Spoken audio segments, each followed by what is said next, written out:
Capítulo 2. Apresentando a Kryptonita. Em nosso capítulo de abertura, fizemos uma tentativa de discutir a grandeza de Deus. Eu uso a palavra tentativa porque não importa quão magnificente ou elaborada seja a linguagem que usarmos, nenhuma chegará perto de descrever a grandeza dele. Não há ninguém superior. Ninguém sequer aproxima-se em comparação. Deus não tem rival nem igual. E ele irá reinar da eternidade passada à eternidade futura. Ele é incrível. Como filhos dele, faz perfeito sentido que devamos refleti-lo, e isso está claro nas Escrituras. A palavra dele declara o seguinte sobre seus filhos e filhas: porque neste mundo somos como ele. 1 João capítulo 4, versículo 17. O apóstolo João não disse porque na próxima vida seremos como ele. Não. João declara que somos como ele agora, neste mundo. Isso cai na categoria de inimaginável. Mais uma vez lemos: ele nos deu suas grandiosas e preciosas promessas, para que, por elas, vocês se tornassem participantes da natureza divina. 2 Pedro capítulo 1, versículo 4. Pense nisso. Você e eu recebemos a natureza divina dele. Não a natureza do ser humano mais renomado da Terra. Não. Pelo contrário, a natureza de Deus. E Pedro adiciona a palavra divina para garantir que não entendamos errado. A palavra grega usada aqui é theos, que é definida como aquilo que é unicamente de Deus e procede dele. A palavra natureza é uma palavra grega physis e é definida como gerar, essência, constituição e propriedades básicas. Junte as duas e o significado será: essas são as promessas que equipam você a compartilhar aquilo que é propriedade única e básica de Deus. Nós somos verdadeiramente nascidos de Deus. Fico incomodado quando ministros fazem comentários como: não há diferença entre um cristão e um pecador. Cristãos apenas foram perdoados. Isso é heresia e faz duas coisas horríveis. Primeiro, diminuir o que Deus fez por nós através de Jesus. E segundo, nulifica sua promessa, mantendo seu povo cativo à corrupção deste mundo que é criada por desejos imorais. Até mesmo a natureza evita tamanha heresia. Você já ouviu falar de um leão dando à luz a um esquilo? Ou um cavalo de corrida de raça pura dando à luz a uma minhoca? Nós somos nascidos de Deus e somos sua descendência. Está escrito: amados, agora, não depois quando chegarmos ao céu, somos filhos de Deus. 1 João capítulo 3, versículo 2. Sabendo que somos seus filhos amados, devemos manifestar um caráter altruísta, amor incondicional, alegria indescritível, paz que excede todo entendimento, poder sobrenatural, bem-estar, vitalidade, criatividade, sabedoria divina, entendimento aguçado, conhecimento supremo e revelação sensível. E essa lista está longe de estar completa. As Escrituras prometem atributos como esses em muitos níveis. Então, novamente, a minha pergunta é: por que não estamos vendo isso na igreja em nível individual nem coletivo? Antes de abordar essa questão e outras similares, quero prepará-lo para o processo deste livro. Os capítulos seguintes podem parecer negativos e rudes, mas prometo que as respostas estão por vir e serão satisfatórias. Pense no seguinte cenário: se um médico diagnostica corretamente um melanoma no estágio prematuro e apresenta como solução um pequeno procedimento cirúrgico ambulatorial, esse desenvolvimento pode soar negativo de primeira. O paciente pode pensar consigo mesmo: que deprimente! Eu tenho câncer. Não quero ouvir isso, nem passar pelas medidas corretivas para me livrar dessa doença. Mas irei fazê-las para salvar a minha vida. Entretanto, considere a seguinte alternativa: se o médico ignorar o problema e meramente aconselhar o paciente a viver um estilo de vida saudável, alimentando-se bem, exercitando-se regularmente e tendo uma atitude positiva e sem estresse, o melanoma continuará a crescer, até que eventualmente se torne inoperável e cause a morte. Deus nos ama demais para não diagnosticar aquilo que nos prende e pode até nos matar. Ele sabe que o que nos restringe não pode ser sarado através de um estilo de vida mais positivo. Ao contrário, tem que ser confrontado e removido. Ele é um pai profundamente comprometido com a nossa saúde e o nosso bem-estar. Então, à medida que você ler os capítulos seguintes, tenha em mente que o diagnóstico precisa ocorrer para que o procedimento corretivo possa ser implementado. O resultado final será a realidade abundante ilustrada nas Escrituras. Abordando a pergunta: se o reino de Deus está entre nós, por que não está sendo feita na terra assim como é no céu? Por que alguns crentes do Antigo Testamento que faziam parte de uma aliança inferior, baseada em menos promessas, viviam de forma muito mais superior do que a que testemunhamos hoje? A palavra responde essa pergunta repetidamente. Uma delas está na carta de Paulo aos Coríntios. Examine-se cada um a si mesmo, e então coma do pão e beba do cálice. Porém, quem come e bebe sem discernir o corpo do Senhor, come e bebe para a sua própria condenação. Por isso, há entre vocês muitos fracos e doentes, e vários já dormiram. Mas, se nós tivéssemos o cuidado de examinar a nós mesmos, não receberíamos juízo. Quando, porém, somos julgados pelo Senhor, estamos sendo disciplinados para que não sejamos condenados com o mundo. 1 Coríntios capítulo 11, versículos 28 a 32. A irreverência dos coríntios durante a ceia do Senhor é identificada. Mas as consequências resultantes não estão limitadas às ações especificadas apenas como muitos presumiam. Na verdade, a forma de observarem a ceia do Senhor como uma refeição completa é bem diferente da nossa abordagem cerimonial nos tempos modernos. À medida que o nosso estudo progredir, veremos que a raiz do problema que trouxe o julgamento foi que estavam conscientes de estarem desobedecendo a Deus, e mesmo assim o faziam. Podemos listar 3 consequências para o comportamento deles: fraqueza, doença e morte física. O significado das duas últimas é claro, mas e quanto à primeira? Algumas definições de fraqueza são falta de força ou robustez, ou ser impotente. Essa palavra pode se referir a muitas áreas diferentes da vida. Em geral, descreve a impotência de sermos quem fomos criados para ser. Voltemos ao super-homem. A substância que era perigosa somente para ele removia sua força e o deixava fraco, que era a criptonita. O super-homem tinha habilidades que eram de outro mundo. Ele podia operar feitos sobrenaturais e possuía conhecimento paranormal, uma consciência aguçada de seus sentidos, poder extraordinário e caráter inabalável. Entretanto, se fosse exposto à criptonita, o super-homem ficava doente e fraco, inclusive mais fraco do que um ser humano normal. Se fosse exposto a ela por um longo período de tempo, poderia até morrer. Basicamente, o apóstolo Paulo está identificando a criptonita da igreja. Ela nos enfraquece, impedindo-nos de andar no poder da natureza divina. O rei Davi admitiu uma vez em que não se arrependeu e confessou seu pecado lamentando: minhas forças foram esgotando-se como em tempo de seca. Salmos 32, versículo 4. A paráfrase da Bíblia, a Mensagem, registra as palavras dele assim: todos os sucos da minha vida secaram. Em outro versículo diz: o pecado esgotou minha força, estou sendo consumido por dentro. Salmos 31, versículo 10. Tiago declara isso da seguinte forma: o pecado, após ter se consumado, gera morte.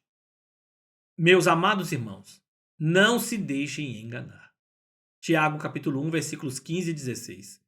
Tiago está falando claramente aos crentes e nos alerta a não sermos enganados pelo poder do pecado.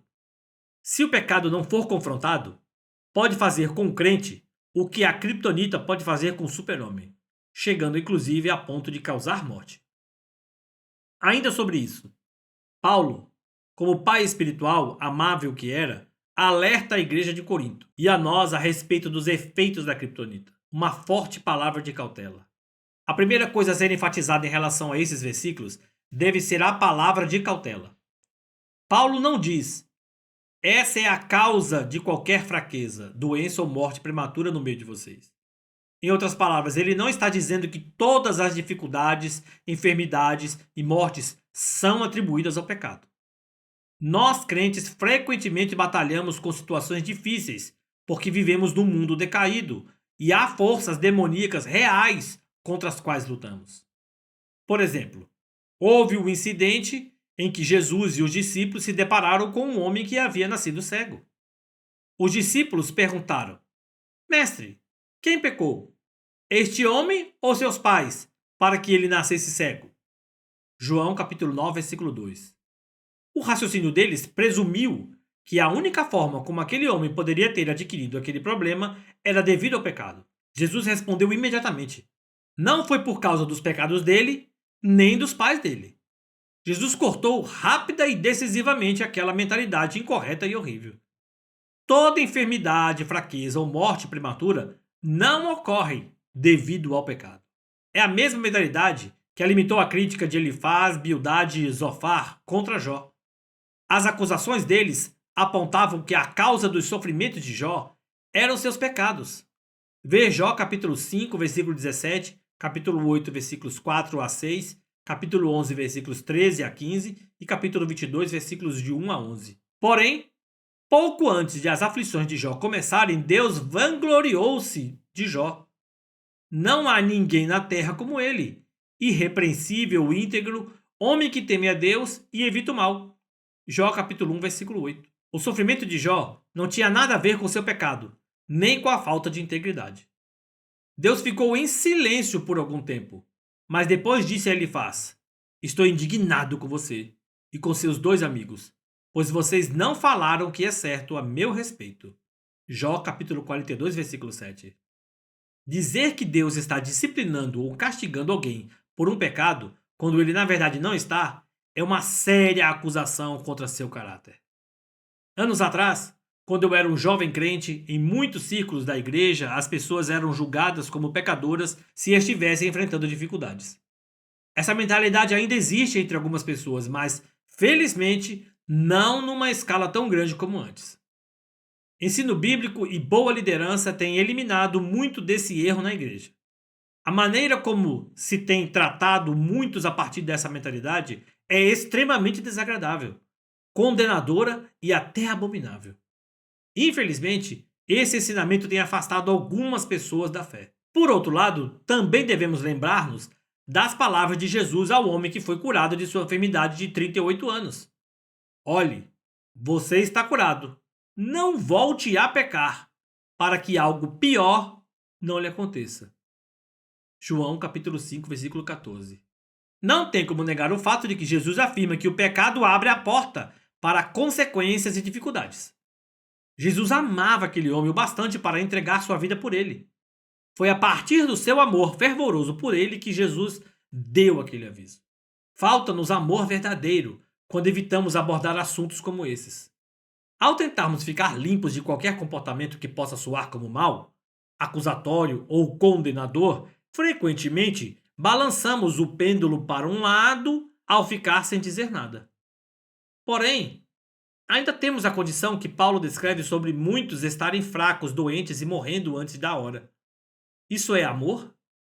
Isso é verdadeiramente cuidado? Temos respostas para os outros, mas evitamos expressá-las porque não queremos ser mal interpretados. Então sejamos sinceros. Onde está o foco do nosso amor? Amamos a igreja como Jesus e Paulo amaram ao comunicar a verdade às pessoas? Ou estamos focados em nós mesmos, na nossa reputação, em possível perder nossos discípulos ou ser mal interpretados? Minha jornada. Em meus primeiros anos de ministério, eu era constantemente encorajador e positivo demais com todos à minha volta. Eu evitava o confronto como se fosse uma praga. Inclusive mentia algumas vezes para evitá-lo. Em vez disso, eu dizia algo animador. Todos diziam ao meu respeito: ele é tão amável, é um dos homens mais amáveis de toda a igreja. Essas declarações chegavam até mim e eu me alegrava com isso. Um dia, em oração, Deus falou comigo. As pessoas dizem que você é um dos homens mais amáveis da igreja, não dizem? Eu respondi: sim, elas dizem. Eu poderia pensar que Deus estava alegre com aquilo. Mas a forma como o Espírito Santo perguntou sinalizava que o tom dele estava indo para outra direção. A declaração seguinte afirmou a minha preocupação. Ele disse: Filho, você não ama as pessoas dessa igreja. Chocado, eu respondi: O quê? Eu amo sim. E isso é o que as pessoas estão dizendo. Ele então disse: Você sabe por que usa apenas palavras positivas, animadoras e encorajadoras quando fala? Por quê? Eu perguntei cautelosamente. Porque você teme a rejeição delas, ele respondeu. Eu fiquei sem chão, acabado, sem palavras. Se você realmente amasse as pessoas, ele continuou, diria a verdade a elas, mesmo sabendo que há grande possibilidade de rejeitar o que disser e até mesmo rejeitarem você. Aquele foi o momento definidor. Eu mudei imediatamente. Mas depois, inclinei o pêndulo para o outro lado. Agora havia passado a falar a verdade, mas me faltava tanto a gentileza, porque ainda não tinha o ingrediente mais importante: amor verdadeiro. Eu estava viajando e ministrando em igrejas menores e, infelizmente, espantando as ovelhas. Ao olhar para trás, sinto-me mal pelas pessoas que repreendi, sem encorajamento algum, assim como pelos pastores que tiveram de consertar os meus estragos. Em 2001, ministrei em uma grande conferência que ocorreu numa igreja enorme da Europa. Alguns meses depois, fiquei sabendo através de fontes em 3 continentes diferentes que o pastor daquela igreja havia dito a líderes influentes que eu havia sido duro e espancado às ovelhas. Ele estava certo. Aquela notícia devastadora me levou a ficar de joelhos. Então orei, ou melhor, clamei, como nunca antes para Deus me enchesse de amor e compaixão por seu povo. Ele fez isso. Passei a saber e entender pela primeira vez na minha vida o que significava amar verdadeiramente as pessoas a quem ministro. Não alguns, mas muitos. Tendo isso em mente, Paulo amava a igreja de Corinto apaixonadamente. A evidência disso está em quando ele escreve: Por que não amo vocês? Deus sabe que os amo. Segundo Coríntios capítulo 11, versículo 11. Em outra parte da mesma carta ele escreve: Pois eu lhes escrevi com grande aflição e angústia no coração e com muitas lágrimas, para não entristecê-los, mas para que soubesse como é profundo o meu amor por vocês. Segundo Coríntios capítulo 2, versículo 4. Os membros daquela igreja mal interpretaram Paulo. Eles consideravam os ensinamentos e as correções dele como sinais de falta de amor. E esse certamente pode ser o caso numa igreja ou outro ambiente. Há muitos que são como eu era: duro, severo, dogmático, sem amor, cuidado e compaixão genuínos. Eles podem ser fortes e fazer declarações corajosas, mas a partir da motivação de querer estar certos. Muitos têm sido vítimas de tamanho abuso de autoridade. No entanto, isso não faz com que toda correção e todo aviso sejam similares. As palavras de Paulo às vezes eram fortes, corretivas e repreensivas, mas todas vinham de um coração cheio de amor apaixonado. Seguindo a mesma linha, Paulo depois escreve: Assim, de boa vontade, por amor de vocês, gastarei tudo o que tenho e também me desgastarei pessoalmente. Visto que os amo tanto, devo ser menos amado? Segundo Coríntios capítulo 12, versículo 15. A frustração dele era evidente. Seu amor e cuidado profundo pelo bem-estar deles é mal interpretado, e agora ele é visto como um líder severo que quer mantê-los sob suas regras, por assim dizer. Portanto, por favor, note que as palavras de Paulo, apesar de fortes, ao falarem para aqueles amados irmãos a causa de muitos estarem fracos, lutando com problemas de saúde e morrendo prematuramente, partiam do seu amor fervoroso por eles. Teria sido muito mais fácil engolir isso se ele tivesse dito alguns, mas ele disse especificamente muitos. Como podemos evitar a verdade que ele está comunicando? Se aplicava-se a eles, aplica-se a nós? Deus colocaria isso nas Escrituras se fosse um incidente isolado? Não deveria aplicar-se a nós hoje? A resposta é sem dúvida sim. Um último ponto. Paulo não estava abordando o ato da ceia na igreja. Há muito mais envolvido no que está sendo dito. E muitos de nós, inclusive eu mesmo durante anos, têm perdido a mensagem completa.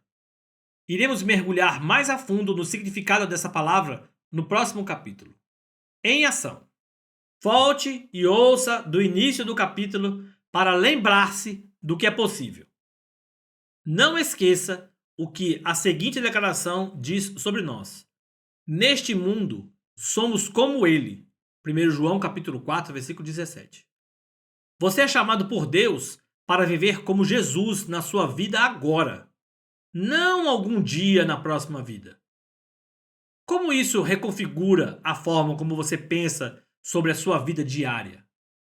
Talvez você não se considerasse fraco antes de entender o seu potencial em Cristo. Mas agora que entende, você se considera fraco ou forte? Se disse fraco, você avaliou-se sabiamente, pois Deus diz que o poder de Deus se aperfeiçoa na nossa fraqueza. Ver 2 Coríntios capítulo 12, versículo 9. Deus transformará a nossa fraqueza em força quando nos humilharmos diante dele. Ver 1 Pedro capítulo 5, versículo 5. Peça para que Deus fale com você sobre quaisquer razões de fraqueza na sua vida. Escreva-as e em seguida peça que ele revele as chaves de libertação para cada uma. Separe tempo para escrever a receita de Deus para transformar cada fraqueza em força.